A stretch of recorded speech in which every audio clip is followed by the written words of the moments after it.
welcome to the next section of the one and only Ruby. This chapter is called Our Band. The first time Jichinga landed on my back, I turned my head and said, "Hey, who invented you? Who invited you?"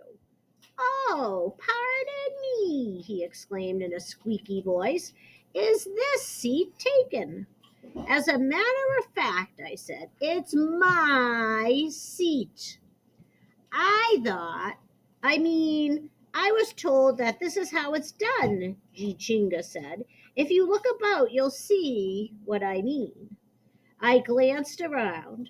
Sure enough, a bunch of white birds sat on the backs of my relatives.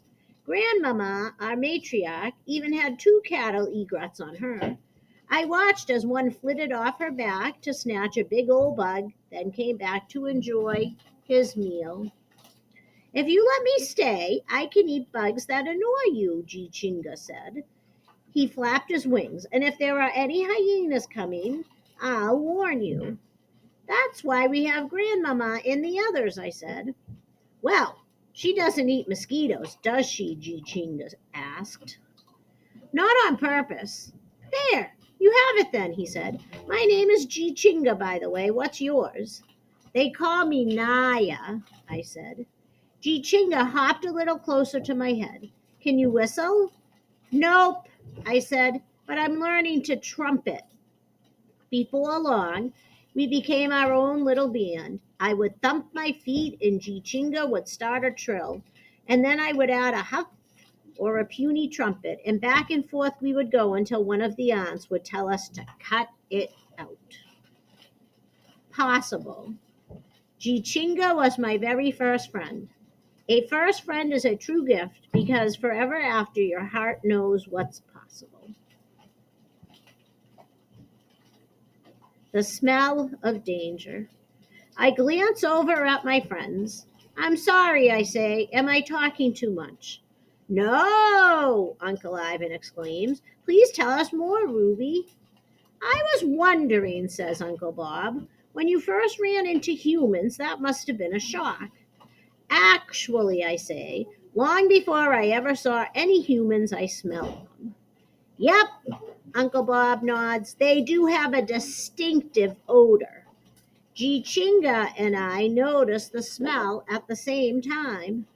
When I asked Mama what the weird sour smell drifting on the wind was, she said, "That's the smell of danger, Naya. Remember it." And I did too. Not that it would matter. Where there's smoke. A few days later, I learned about another scent to watch out for: smoke.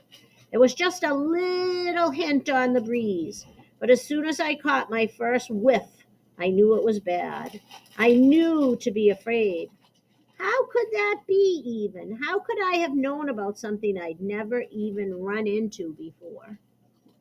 Grandmama said it was elephant wisdom, passed down through the generations. She told me that when she was my age, fires hardly ever happened. Now, she said, with the world so dry and the sun so hot, she was certain this wouldn't be the last smoke I smelled. "Should we run?" I asked her, and she shook her head. "No, Naya, that smoke is far, far away. It's not a danger to us." "But how will I know if it is?" I asked, tugging on her tail. "You'll know," was all she said. Thirst. After a few weeks, I noticed a worried feeling hanging over the herd like a swarm of gnats. I didn't understand what it all meant, but I knew that everyone was hungry and thirsty. Even Mama's milk wasn't always there for me, no matter how much she wanted it to be. Another drought had hit the land, Mama said. Grandmama's long used trails, the ones that linked water hole to water hole, couldn't be counted on. From the elephants, I learned that there are different kinds of thirst. There's, "I've been playing hard and I could use a slurp of water." There's, "I really, really need to drink something now." There's, "I feel weak. I'm scared. Please, please find me something, anything. Even a drop will do."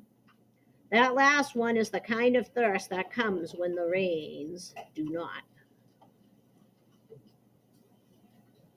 And we're going to stop here today. Come back tomorrow for the next part. Thanks for listening. Bye.